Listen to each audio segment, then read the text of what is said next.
Muy buenos días, mis hermanos. Dios les bendiga a todos. Espero que hayan tenido una buena semana, un buen tiempo, cada uno en sus hogares. Mis hermanos, hoy vamos a compartir Objetivo Familia. Tengo por compartir con ustedes esta tercera y última entrega. Para ello quiero invitarte a que te ubiques en el libro de Jueces. Libro de Jueces, capítulo 2, versículos del 7 al 11. Entonces quiero que usted me acompañe en la lectura. Dice la palabra de Dios en el nombre del Padre, del Hijo y del Espíritu Santo, versículo 7 del capítulo 2 de Jueces. Mira lo que dice. Y el pueblo había servido a Jehová todo el tiempo de Josué y todo el tiempo de los ancianos que sobrevivieron a Josué, los cuales habían visto todas las grandes obras de Jehová que él había hecho por Israel. Mírenme acá. Entonces, en esta declaración de intenciones que nos plantea el autor, nos está hablando de un hombre emblemático. Aquí hay dos mujeres que se hacen llamar Josué y Caleb. No vamos a decir que son Sonia y Judy. La Biblia dice que Josué fue quien terminó tomando la estafeta, la antorcha que el gran Moisés había llevado durante 40 años, en el que tocó lidiar con un pueblo que no era fácil, que tenía como característica principal. ¿Cuál era la característica principal del pueblo de Israel? Era rebelde. La Biblia dice que era duro ¿de qué? Era un pueblo duro, contumaz. En varias ocasiones el Señor los reprendió, los disciplinó. Muchas veces ellos, en su obstinación, fueron presos de sus malas decisiones, de su pecado, y llevaron las consecuencias del mismo. Sin embargo, Moisés fue un hombre poderoso en señales, a pesar de que era tartamudo, a pesar de que en muchas ocasiones puso excusas, sobre todo en su llamado, para poder lidiar al pueblo. Sin embargo, grandes fueron las hazañas que se hicieron a través de Moisés. Así que siempre pienso en Josué como alguien que iba a relevar a una figura tremendamente grande. Podría quedar eclipsado toda la vida, porque algunos podrán decir, es que con Moisés no era así. Es que cuando estábamos con Moisés se hacían las cosas de X o Y manera. Sin embargo, Josué, dice la Escritura, que logró hacer su cometido. Dios lo llamó para que pudiera introducir al pueblo en la tierra que fluye, ¿qué cosa? Así tenemos a Josué ahora terminando su liderazgo, habiendo concluido la obra. Acuérdese, en su discurso final, el libro de Josué, capítulo 25, él dice, mi casa y yo al Señor. Escogeos pues si ustedes van a seguir a los dioses de vuestros padres o los dioses de los amorreos. ¿Se acuerdan? Él colocó una línea, un límite, y él estableció un propósito en su familia. No sé ustedes qué van a hacer, pero mi casa y yo vamos a servir al Señor. Eso fue lo que dijo Josué. Ahora, años después de su partida, nos están narrando qué fue lo que ocurrió después de que el pueblo de Israel comenzó a sentarse en la tierra que ya habían tomado por heredad. Y esta es la narrativa que nos dice Jueces. El pueblo había servido a Jehová todo el tiempo de Josué y todo el tiempo de los ancianos que sobrevivieron a Josué. ¿Cuántas generaciones han hablado allí, por lo menos? Fíjense con atención. ¿Cuántas? Dos. La generación de Josué y luego la que vino después de Josué. ¿Sí o no? Entonces, que están hablando de los padres, que están hablando de hijos. Siga conmigo la lectura. Los cuales habían visto, ¿cuál era la característica de esta generación? Dice que habían visto todas las grandes obras de Jehová que Dios había hecho por Israel. Verso 8. Bendito pero. El pero antecede problemas. Ahora mira acá, dice, pero murió ¿quién?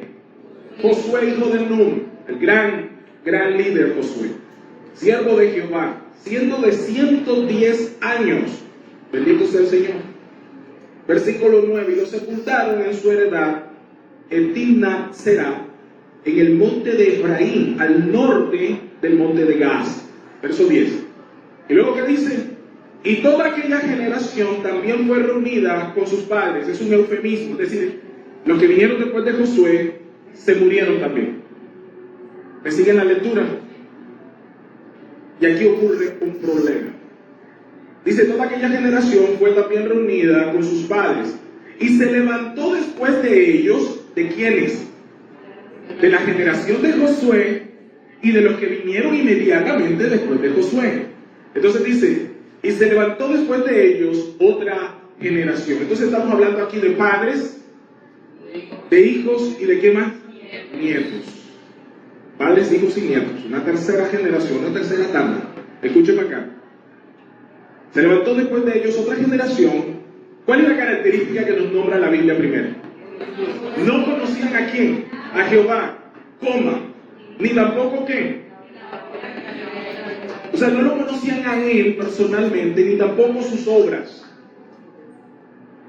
¿Y cuál es la consecuencia inmediata? Lo vemos en el versículo 11. Dice, después, los hijos de Israel hicieron lo que ante los ojos de Jehová y sirvieron a los Baales. Mírenme acá. Esto es una tragedia.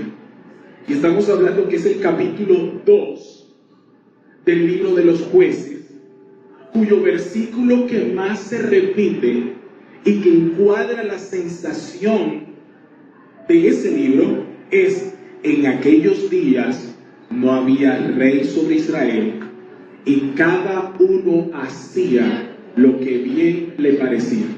O en costeñol, cada uno hacía lo que le daba su voluntad.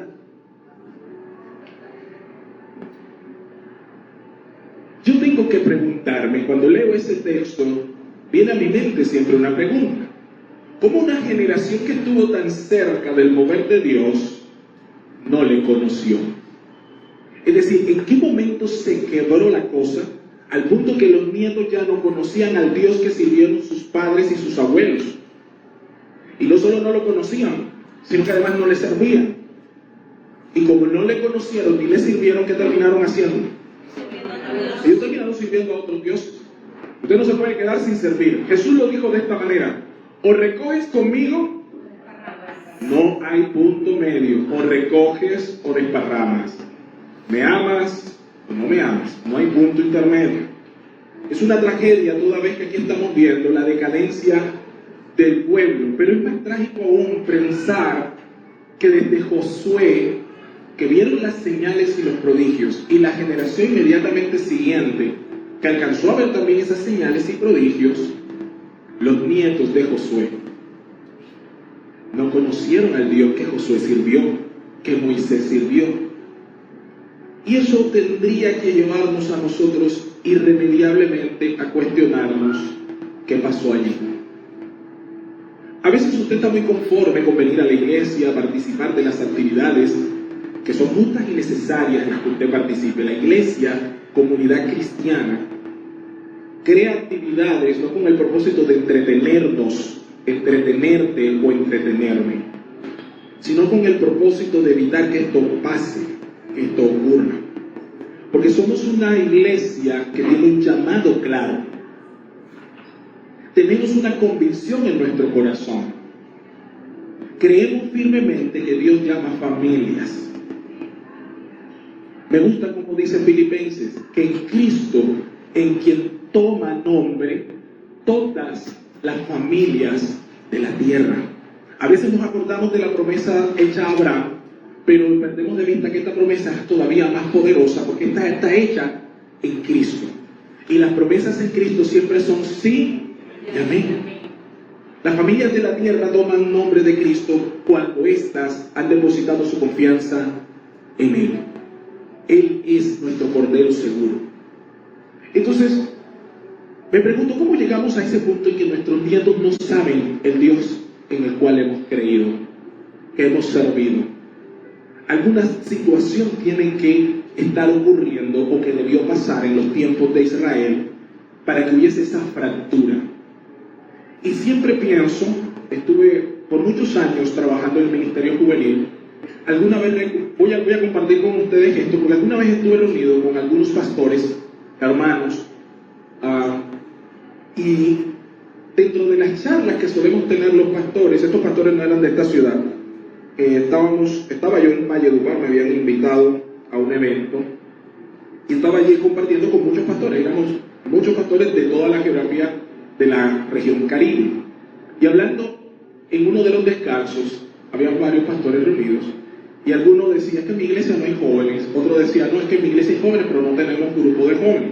Yo estaba ahí como pastor de jóvenes, no pastoreaba la iglesia ni nada. Y de repente uno dijo, es que los jóvenes son un mal necesario.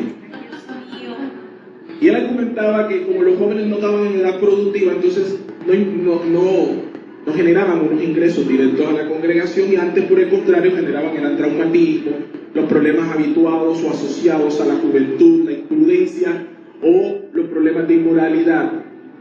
Yo no podía dejar de pensar mientras los escuchaba. Lógicamente para mí era como un balazo directo al cerebro. Y la iglesia es eterna. Es decir, los miembros que están aquí no envejecen, no los llaman a la presencia del Señor. Es decir, la iglesia está pensada solamente en la existencia y en el plano de él o de ella que estaban allí.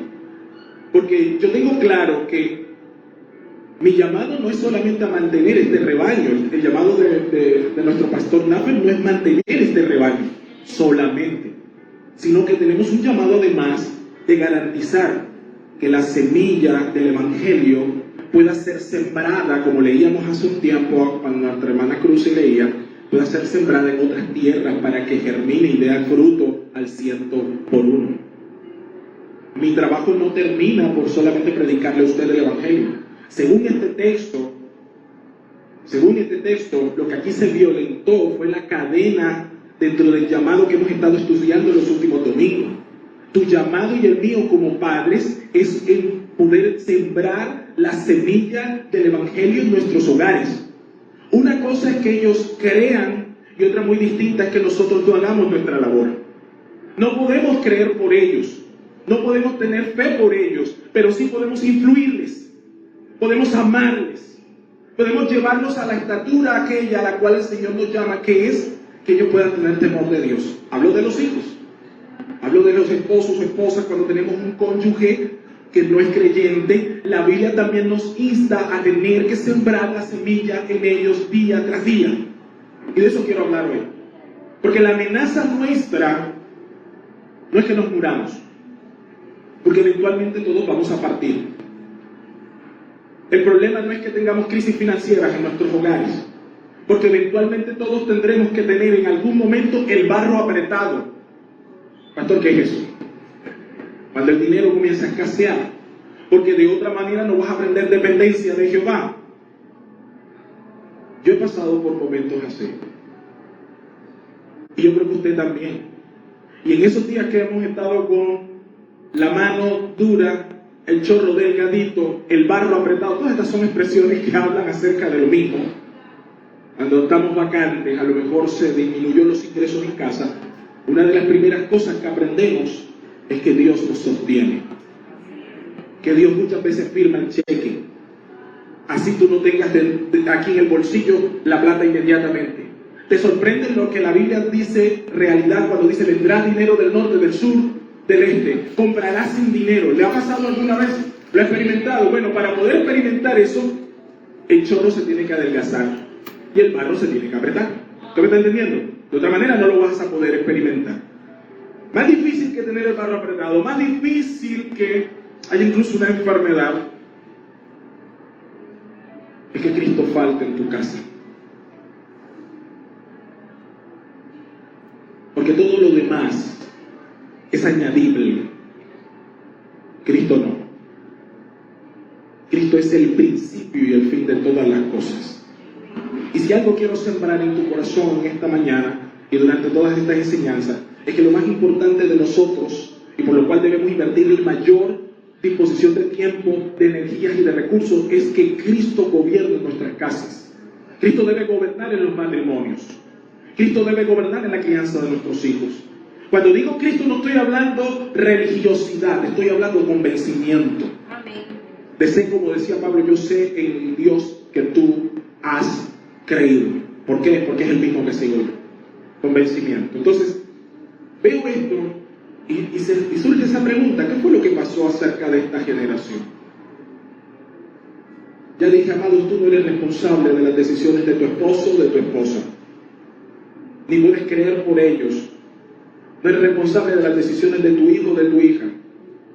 ni debes creer por ellos, no puedes creer por ellos. Sin embargo, lo que sí podemos hacer es amarlos como Cristo los ama. Lo que sí podemos hacer es influirles. Y tenemos un llamado fuerte a hacer influencia e inspiración. Influencia e inspiración. Pastor, ¿eso qué significa? Escúcheme. Podemos amar a nuestros hijos, a nuestro cónyuge no converso. Podemos amar a nuestros hermanos que aún no conocen del Señor, y también podemos influirles y también podemos inspirarles a la fe y a las buenas obras. Número 1, seamos amor e inspiración para los nuestros. Esto demanda intencionalidad. Número 1, seamos amor e inspiración para los nuestros. Hay que ser intencionales, amados, en nuestra influencia cristiana. Intencionales, no pasivos expectantes. Hay que ser intencionales. Me gusta como lo dice 2 de Timoteo. Mírenlo acá. En 2 de Timoteo capítulo 1, versículos del 1 al 5, nos narra un fragmento. Es como si la Biblia abriera una ventana para que nosotros nos podamos asomar en las consecuencias del día a día, en la crianza de un hijo varón en este caso. Mira lo que dice Timoteo, 2 de Timoteo 1, versículos del 1 al 5. A mí me encanta este pasaje. Miren acá. Comienza Pablo diciendo: Pablo, apóstol de Jesucristo por la voluntad de Dios, según la promesa de la vida que es en Cristo Jesús. ¿A quién? A Timoteo. ¿Y cómo le dice? Amado hijo. Eso nos muestra que hay una intimidad. Luego dice: gracia, misericordia y paz de Dios Padre y de Jesucristo nuestro Señor. El versículo 3 empieza Pablo dando una acción de gracia. Mira lo que dice: doy gracias a Dios, al cual sirvo desde mis mayores, con limpia conciencia, de que sin cesar me acuerdo de ti en mis oraciones, noche y día. Entonces, ¿qué hace Pablo? ¿Ora por quién? Por Timoteo. ¿Cuándo? Siempre. Noche y día es sinónimo de siempre. Verso 4. Deseando verte al acordarme de tus lágrimas para llenarme de gozo. Verso 5.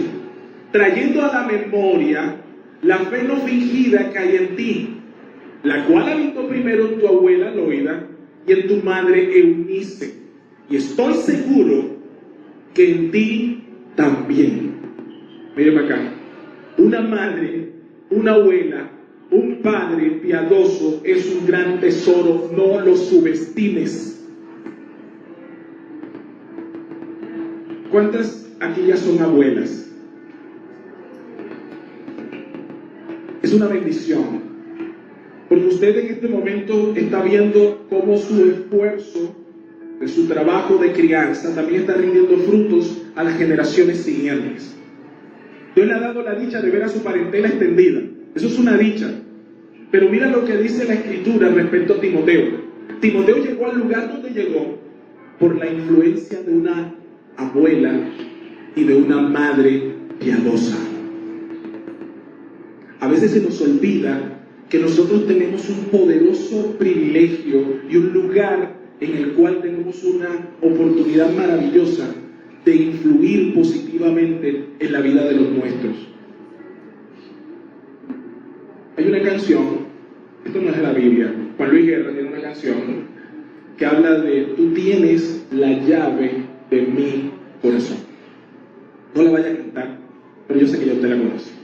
De hecho, ya le están sonando los trombones y los saxofones en la cabeza. Antes de que se vaya al Spotify, miren acá. Mi esposa tiene la llave de mi corazón. ¿Eso qué significa?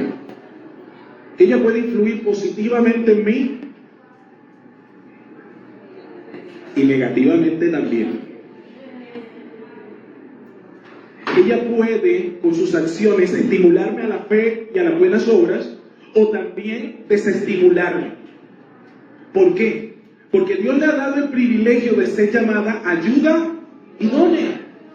Una buena ayuda idónea llevará a un hombre a conseguir grandes metas en el propósito de Jehová. Lo contrario también ocurre. Porque no en vano la Biblia dice que la mujer mala reduce a un bocado de pan, ¿a quién? Al hombre. Y la mujer necia, deshace ¿qué cosa? Su casa. ¿De qué está hablando los textos? De influencia. Influencia es lo que usted y yo tenemos para brindar a nuestros hijos. Influencia es lo que un esposo o una esposa puede brindarle. Yo le digo a mi esposa, en estos días que ha estado batallando con el trabajo, le digo, amor, yo no puedo corregirte ni puedo quitarte los problemas en el trabajo, pero puedo acompañarte. La Biblia dice, sobrellevaos las cargas unos a otros. ¿Y quién más puede estar cercano para ella para sobrellevar su carga? Yo, que soy ¿quién? Su esposo. Estoy llamado, y eso me dice la Biblia, que el varón está llamado a poder pastorear el corazón de su esposa y apacentar el corazón de los hijos. Por eso, Pablo podía ver en Timoteo cualidades que primero vio ¿en dónde? En la abuela de Timoteo y en la mamá. Lo cual nos lleva a pensar que Pablo tenía una relación con ellos o con ellas antes que estos. Vamos a ponerlo en este caso. En unos años yo puedo decirle a Sammy, oye, veo en ti el mismo poder, fuerza y vivacidad espiritual que veía en quién, en tu padre cuando nos íbamos allá. Y mi papá iba conmigo, sí, ese man era de eso. Mira, aquí está la foto esta cuando se levantaba en una mano. Eso era varios kilos atrás. Porque yo puedo ver en él, espero que así sea, en Samuel, características que habitaron donde primero, en su padre, porque su padre fue, ¿qué cosa? Influencia. Influencia. Nuestros hijos necesitan nuestra influencia. Si tú no los influyes, otro lo va a hacer por ti. Y probablemente no te va a gustar el tipo de influencia que van a ejercer. Usted me está siguiendo en esta mañana. Por eso Pablo daba gracias a Dios y decía, traigo a memoria la fe no fingida que hay en ti. Esa fe no fingida vino ¿dónde? En su gran amiga Loida y su gran amiga Eunice. Y seguramente veía a Timoteo caminando por ahí. Acuérdese que Timoteo era hijo de un padre griego. Así que Pablo, como ciudadano romano que también era, seguramente conoció a estas mujeres en el caminar de la fe. Y cuando Timoteo tuvo edad, pudo observar su carácter y pudo observar su crianza porque la vio de cerca, y puede ahora que está en su trabajo misional con él, reconocer que esa fe que hoy le nota, le fue dada primero, fue modelada primero, ejemplificada primero por su madre y su abuela. Ahora yo quiero decirte, amada, abuelas que están acá, tienes un gran privilegio cuando tienes nietos, porque tienes la oportunidad de influir vida sobre ellos. Influir ministerialmente, espiritualmente en el corazón de estos pequeños. Tú no tienes que criarlos, pero sí los puedes influir. Como no los estás criando, estás en una posición privilegiada. No tienes que lidiar con los problemas naturales propios de la crianza, pero puedes aportar aquello que a lo mejor a los papás se les escapa. Más aún si tú eres una mujer de fe. ¿Cuántos creen eso? Entonces Timoteo es la muestra de cómo una influencia poderosa, como una abuela piadosa y una madre piadosa pueden llevar a hombres piadosos. Hombres piadosos se crean en hogares piadosos o bajo la influencia de gente piadosa. Mírenme acá. Un pastor, un líder entregado, un líder íntegro, un líder sacrificial es una dicha para la iglesia, porque la iglesia también se ve influida por ello. Hace algunos años Manuel daba una prédica y él usaba esta expresión con frecuencia cuando estaba en el trabajo. Decía, hay que meterle la sangre. Y conforme fui creciendo en mi trabajo ministerial, aprendí que yo no puedo pedir o esperar que los chicos pudieran hacer cosas si antes yo no estaba dispuesto a hacerlas. En otras palabras, íbamos a llegar tan lejos hasta donde yo mismo estuviera dispuesto a ir. Si yo estaba cómodo y me quedaba en mi comodidad dando la clase cada sábado, por século seculorum, por los siglos de los siglos, no hubiera pasado nada. Nadie iba a decir, pastor, pero ¿por qué no salimos? ¿Por qué no vamos? Pero Dios puso en mi corazón muchas veces ir a lugares a donde yo no quería ir, en momentos donde no tenía el disfrute para. Eso se conoce como sacrificio. ¿Qué creen ustedes? Muchos de los líderes que crecieron bajo esa influencia lo adoptaron como patrón para sus vidas. Es un estándar que tú dejas. La unción que tú respetas es la que te seguirá. Es la que te seguirá. Porque el cristianismo fundamentalmente es enseñanza por el ejemplo. A veces creemos más en el discurso, pero nos olvidamos que el discurso tiene que ir acompañado con el ejemplo. Por eso Santiago preguntaba, ¿dónde está tu fe? Sin obras. Y yo te muestro mi fe por las obras. No es que la salvación fuera por obras, no. Santiago estaba diciendo, si hay fe, tiene que venir acompañado por un cambio, por una actitud transformacional. Padres cobardes crearán niños, ¿qué cosa? Inseguros. Si cada vez que viene un problema en tu casa, tú no vas a Dios, sino que tiras chócoro, te despeinas, comienzas a rezongar y a levantar tu puño al cielo, ¿qué crees tú que van a aprender tus hijos? ¿Qué crees que van a aprender? Pues espera que yo les cambie el chip. Yo que nada más los influyo 2 horas a la semana y a ti te ven todos los días, 24/7. ¿Me está comprendiendo? Entonces, esta generación que no conoció al Señor, probablemente tuvo que ver mucho la clase de influencia que ejercieron sus abuelos y sus padres. Por eso en esta congregación estamos comprometidos con las escuelas bíblicas infantiles. Y les voy a decir algo. Esto es cuña acá. No está José por aquí, ¿verdad? Ni más chismear. José, ¿qué? Vete para allá, tápate los oídos. Cuando José inventa planes, muchas veces de esos planes, porque por el tipo de naturaleza del trabajo que hacemos con los muchachos, implican no solamente recursos económicos, sino también recursos físicos. Amados, si estamos comprometidos con la influencia de las nuevas generaciones, a esta iglesia no le debe doler cuando tengamos que invertir en nuestros pequeños. Amén. Porque es solo un amén. Voy a volver a repetir. A usted no le debe doler cuando se trate de influir sobre nuestros hijos a la hora de invertir. Amén. ¿Por qué? Porque no escatimamos esfuerzo, porque entendemos nuestro llamado, nuestro rol. Instruye al niño en su camino. No se apartará de él, dice que cuando fuere viejo.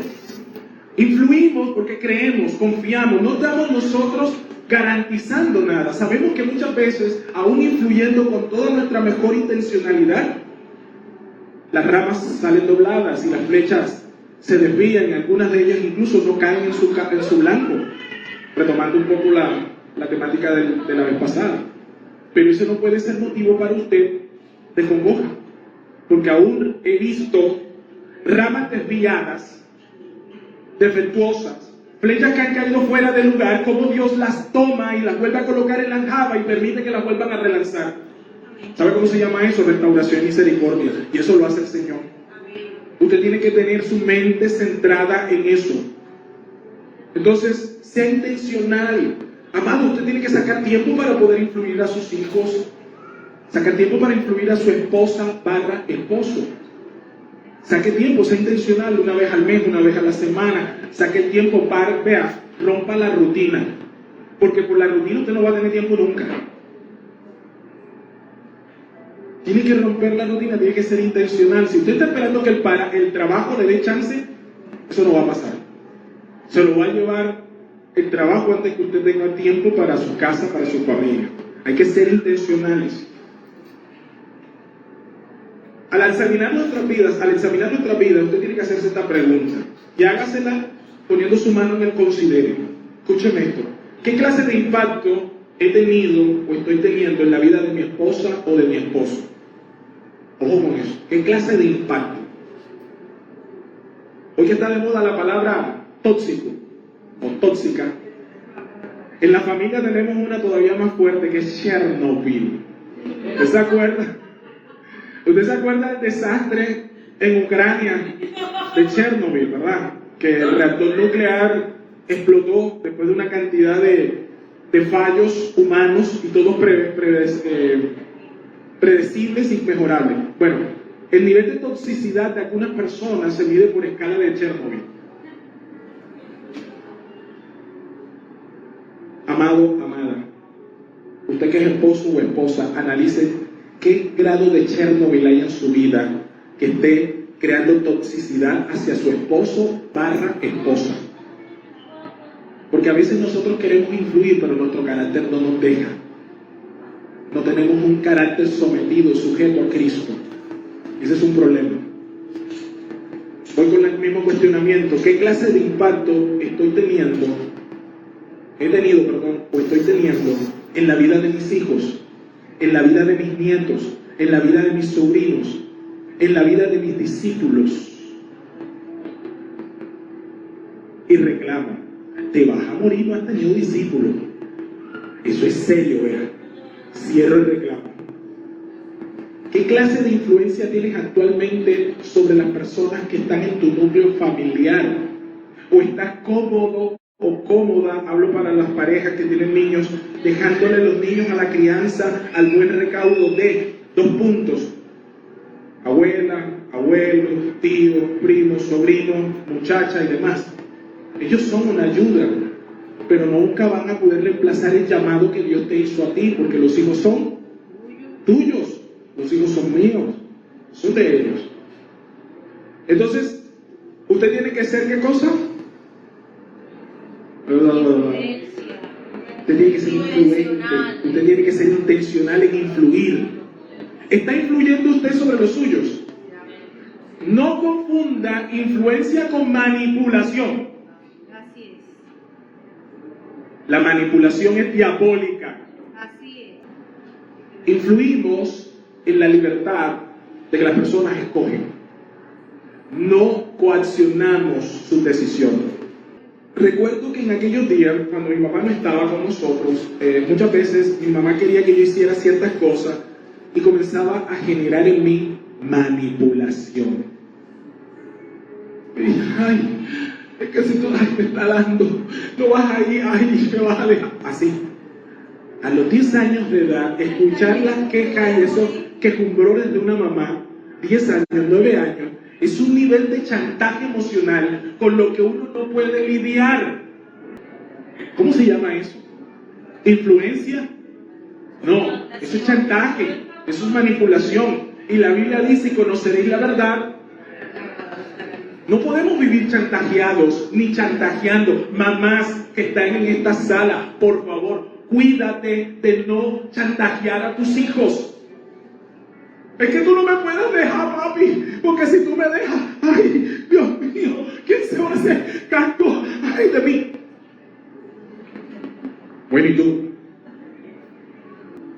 No manipules, no chantajees, que eso no es bíblico. Influencia es a través del ejemplo. Jesús enseñaba, sus discípulos lo veían, él caminaba, sus discípulos le acompañaban, y llegó un momento en que Jesús se fue y ellos lo hicieron con él, con su Espíritu Santo. Pero preparados en su influencia de Jesús, 3 años de su vida invirtió en estos hombres para que entendieran de qué va el reino. ¿Cuánto tiempo le estás invirtiendo tú a tu marido, a tu esposa, a tus hijos? Con frecuencia, la influencia se trata de hacer cosas muy pequeñas que a lo mejor parecen insignificantes, pero con constancia, con disciplina. Hace algunos años estaba con un grupo de discípulos comiendo en Caribe Plaza, y recuerdo que cuando trajeron la comida, todos se abalanzaron como buitres a la comida, pero de manera impresionante. Ya yo sabiendo cómo iba funcionando la cosa, entonces quienes me conocen saben que, y sé que es una costumbre de algunos también aquí presentes, pero indistintamente si estoy en mi casa o no estoy en mi casa, estoy en un centro comercial, yo doy gracias por los alimentos. No se me cae la cabeza, el botón no se me desamarra, no siento vergüenza al respecto, estoy dando gracias a mi Señor en todo lugar. Y yo tomé en ese momento la vocería y comencé a orar por los alimentos. Ya uno llevaba la hamburguesa a medio camino. Me imagino que no lo sé, pero imagino que cuando iba con el bolo alimenticio aquí, lo dejó de masticar, mientras oía, Señor, gracias por estos alimentos, que estos buitres ahora están comiendo. Miren acá, la anécdota no es esa. Tiempo después, mucho tiempo después, uno de esos muchachos que estaban allí hablando en un campamento, se me acerca y me dice: pastor, ¿usted no se acuerda tal día que estábamos en tal parte? ¿Usted se acuerda que usted empezó a orar allí? A mí me dio una pena con usted. Yo no, y de hecho yo había perdido por completo de mi conciencia, y me explica: no, estábamos así, haciendo esto y esto. Pero ¿sabe una cosa? Desde ese día siempre me acuerdo de eso. Y le digo a mi mamá: mami, no, te tomes la sopa todavía. ¿Vamos a qué? ¿Por qué? Yo no le prediqué. Esto no lo di en una... Vamos a hablar este mes acerca de dar gracias antes de tomar los alimentos. No una serie, no una prédica. Ni siquiera estaba consciente de que les estaba enseñando. Sin embargo, mi ejemplo taladró mucho más fuerte en su mente que lo que yo le hubiese podido decir al respecto. Eso se llama influencia, amados. Hay cosas que tus hijos te ven, que tú no eres consciente que haces, pero que están generando un taladro más fuerte en su cabeza que todo el discurso que tú le estás echando. Así que cuide lo que usted está haciendo, sea intencional a la hora de influir. Y eso me lleva entonces a mi segundo punto. Escúchenme acá. Existen dos enemigos que suelen ser la barrera que impiden que realmente podamos ejercer con eficacia nuestro llamado a ser influencia. Y ténganlas presentes porque son dos barreras muy duras. A la hora de inspirar a nuestros familiares, amigos, a nuestros hijos, a nuestros esposos o esposas, hay dos cosas que son enemigos y barreras. ¿Cuáles son? Uno, las fallas de nuestro carácter. Y dos, el desánimo. ¿Se está notando? Anote. Las dos barreras que impiden que nosotros influyamos correctamente, positivamente. Uno, las fallas de nuestro carácter. Las fallas de nuestro carácter. Ya lo dije. Levanten la mano, ¿cuántos son cuerpos gloriosos aquí? Ok, entonces significa que en esta casa, en esta sala, todos aquí estamos sujetos a fallos. Es decir, dicho de otra manera, estamos sujetos a mejora. Significa que usted reconoce que hay cosas que están mal en su carácter, o no las reconoce. Míreme acá. Las fallas de carácter y el desánimo son dos barreras que impiden que podamos influir positivamente en la vida de nuestros hijos, en la vida de nuestra pareja, en la vida incluso de las personas que nos rodean, que no son de nuestra familia. Incluso a veces las fallas de carácter nos llevan a no tener un buen testimonio. Y si no tenemos un buen testimonio, vamos a caer en descrédito. Y si caemos en descrédito, estamos en el lazo de Satanás. Usted conoce ya el resto del texto. Míreme acá. Trabaje, número 2, trabaje en su carácter. No puede influir si usted no trabaja en su carácter. Perdón, es que yo soy así. Amado, amada, deje de escudarse en el hecho de que usted es así. Usted no es así. Usted es conforme a la imagen de Jesucristo. Y dice la Biblia que nosotros cada día estamos llegando procesándonos hasta la medida del varón perfecto. ¿Quién es la medida del varón perfecto? Cristo Jesús. Así que su estándar no es el vecino, no es el amigo, no es el que está en el trabajo. El estándar es suyo, porque siempre tenemos este cuento. Pero yo veo que fulano de tal, él engaña a su mujer y tú a mí que me la vas a montar. Y que te aplaudo por ser fiel. ¿De cuánto acá tenemos que tirarte voladores porque no seas infiel? Diría en términos bíblicos, ¿verdad? Porque era necesario hacerlo uno sin dejar de hacer lo otro. Es que tú seas fiel. Es que yo no salgo, no tomo, no fumo, no bebo. Ni amigos tengo. Todos los días estoy aquí. Tú sabes, todos los días estoy aquí. Papi, pero eso no significa que tú estés ausente. Eso no significa que seas un mueble. No te vamos a dar una medalla. Tú tienes que ejercer tu rol como padre, tu rol como esposo, tu rol. ¿Me están comprendiendo? Usted no puede compararse con el mundo, no puede compararse con el vecino, no puede compararse con el amigo, no puede compararse incluso con el familiar. Su medida es Cristo.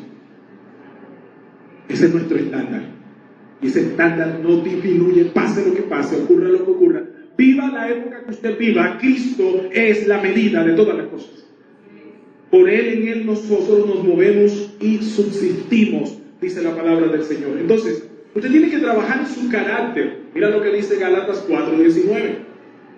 Pablo lo dice de la siguiente manera: hijitos míos, por quienes vuelvo a sufrir dolores de parto. Le está hablando a una iglesia que había comenzado en la gracia, pero que por desgracia se había salido de ella.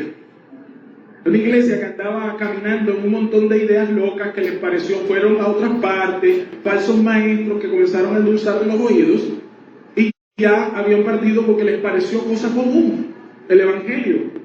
Ay, es que en esta iglesia nada más hay el evangelio. Todo el tiempo que yo voy, las prédicas son las mismas. Puro Cristo, puro Cristo, puro Cristo. Papi, ¿de quién más vamos a hablar?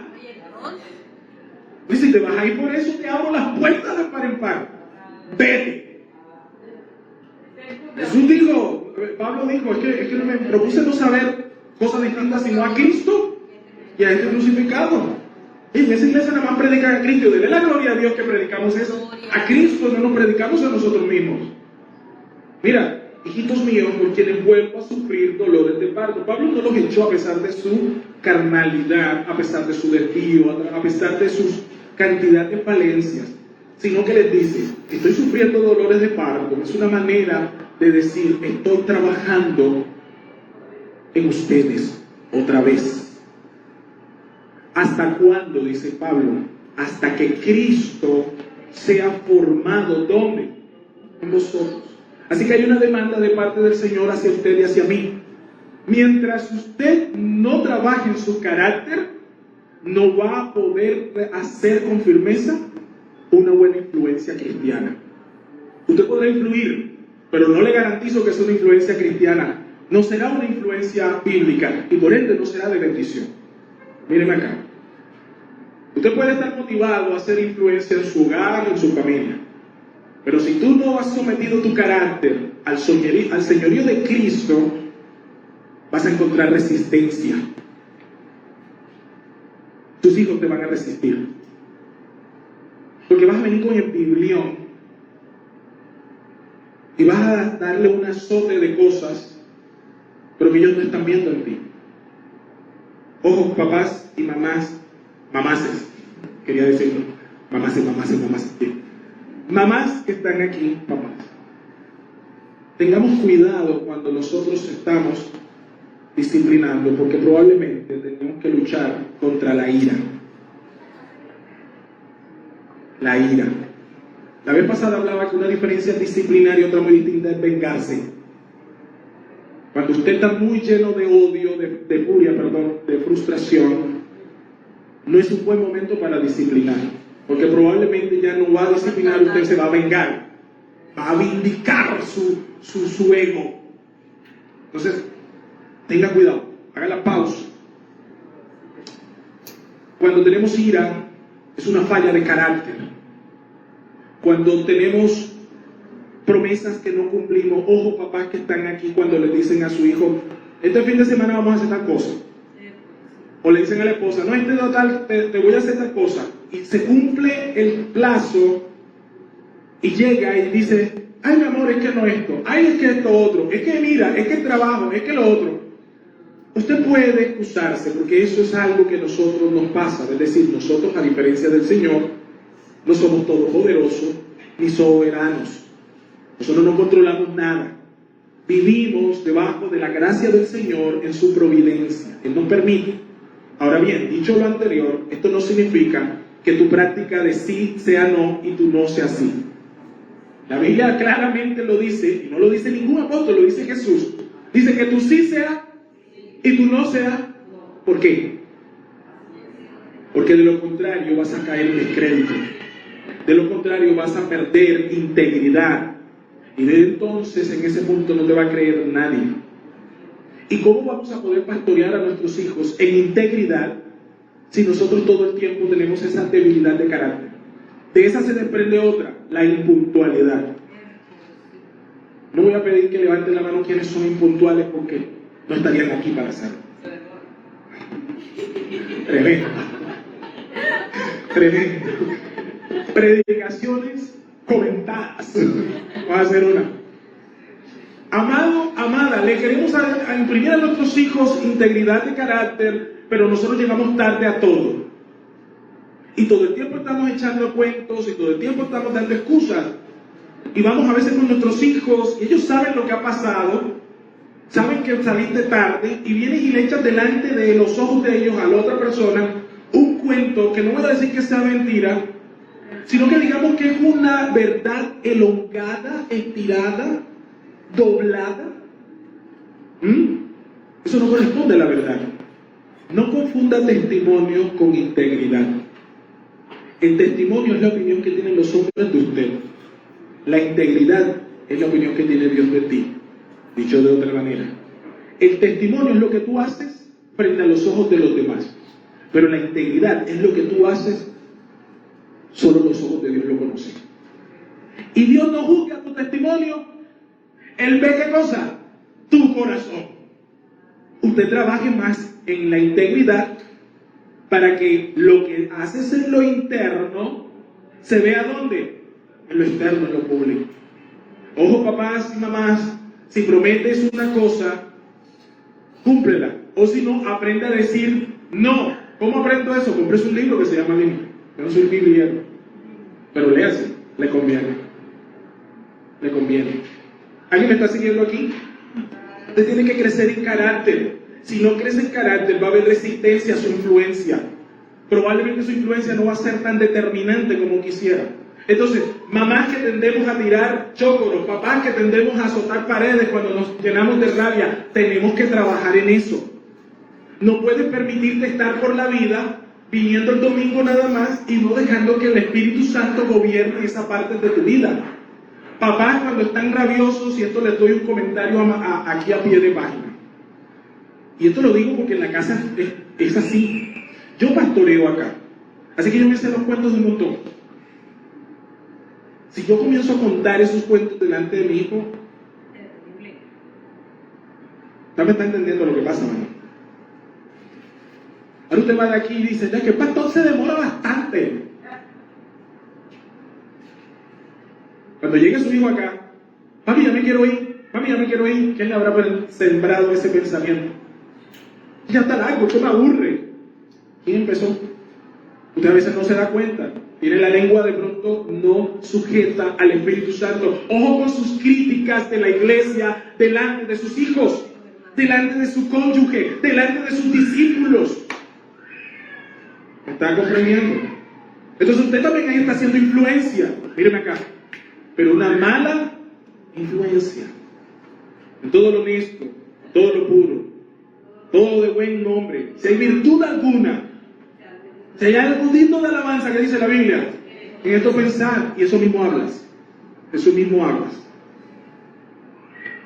Hoy hay menos amén que la vez pasada. Y estoy concluyendo. Mira lo que dice aquí la Biblia. En Tito 2, de 3 al 5, dice: las ancianas, asimismo sean reverentes ¿en qué? En su porte. Me gusta eso. ¿Reverentes en qué? En su porte. Mi esposa solamente está diciendo amén. Amén. Mira lo que dice: no calumniadoras, no esclavas del vino, maestras del bien. ¿De qué está hablando en esos textos o esas partes que hemos leído de ese versículo? ¿De qué está hablando? ¿A qué está hablando allí? ¿De qué? Del carácter. ¿Está hablando de qué? Del carácter. Está describiendo cómo debe ser el tipo de carácter de una persona antes de hacer ahora sí algo. ¿Qué es lo que dice el resto del texto? Que enseñen a las mujeres ¿qué? Jóvenes. Entonces, si tú quieres enseñar, tú tienes que crecer en carácter. Pablo se lo dijo también a Timoteo. Escúcheme acá, porque eso no es solamente para las ancianas, estaba hablando a Timoteo. Dice: ninguno tenga en poco tu juventud. Punto. Cierra la Biblia y vámonos. No. Es que ser joven no es un privilegio, no es una virtud. Dice: ninguno tenga en poco tu juventud. Viene allí la razón. Tú sé ejemplo de conducta, de amor y pureza. O sea, que para que nadie tenga en cuenta mi juventud como un impedimento, si yo soy joven, yo tengo que crecer ¿en qué? En carácter. Tengo que ser ejemplo. Entonces, cuando soy ejemplo, puedo influir. Es el principio bíblico. Dice que enseñen a las mujeres jóvenes a amar a sus maridos y a sus hijos, a ser prudentes, castas, cuidadoras de su casa, buenas, sujetas a sus maridos. La razón, dice Pablo, para que la palabra de Dios no sea como, para que no sea blasfemada. Miren acá, entonces, ¿cuál es el trabajo de las ancianas? Influir. ¿A quiénes? A las más jóvenes. ¿Cómo? Siendo modelo. ¿Cómo? Siendo modelo. Número 3. Tú eres un pilar de esperanza en tu casa. No te rindas. Para los que anotan. Número 3 y final. Tú eres un pilar de esperanza en tu casa. No te rindas. Un padre, una madre tiene el respaldo de Dios y utiliza su influencia correctamente. No pierdas ese poder entregándoselo a otro. Hebreos 10:23 dice: mantengamos firmes, sin fluctuar, la profesión de nuestra esperanza, porque fiel es el que prometió. ¿Quién es fiel? ¿Quién es fiel? Dios. Dios promete algo, Él lo va a cumplir. Y lo que Dios espera es que, siendo Él fiel, tú también trabajes en tu constancia, en tu fidelidad. Ojo, eres un pilar de esperanza en tu casa, tú no te debes rendir. Gálatas 6:9 dice: no nos cansemos, pues, de hacer el bien. Da la razón Pablo a pie de página enseguida. Dice: porque a su tiempo segaremos si no desmayamos. Escúchenme acá. Yo sé que tener un hogar, por ejemplo, quienes tienen un hogar donde solamente uno de los cónyuges o de los padres es creyente, yo sé que hay una tensión continua en ese hogar. Toda decisión se convierte, sea como sea, en una lucha. ¿Por qué? Porque una parte tenderá a las tinieblas, a la carne, a satisfacer los deseos del aquí y del ahora, y otra parte le corresponderá establecer los principios del cielo, del reino. Sé que hay tensión en eso. Sé que cuando se está inmerso en esa situación, hay desgaste emocional. Y la tendencia natural es que uno termina dejándose llevar por la corriente. Si eres la mamá creyente, te va a tocar doblemente duro. Y a veces en ese sentido, unos dicen: salga sapo, salga rana, haga como sea. Ay, pastor, y ¿sabes una cosa? Yo no te juzgo. Ay, pastor, yo llevo años soportando a esta hermana. Y uno en ese momento tiene ganas de claudicar. Pero no te olvides que Dios te ha establecido a ti como un pilar en tu casa. Él es la lámpara que alumbra ese hogar. Si la lámpara se mete debajo de la cama o dentro de un armario, esa lámpara ya no funciona, no está a su propósito.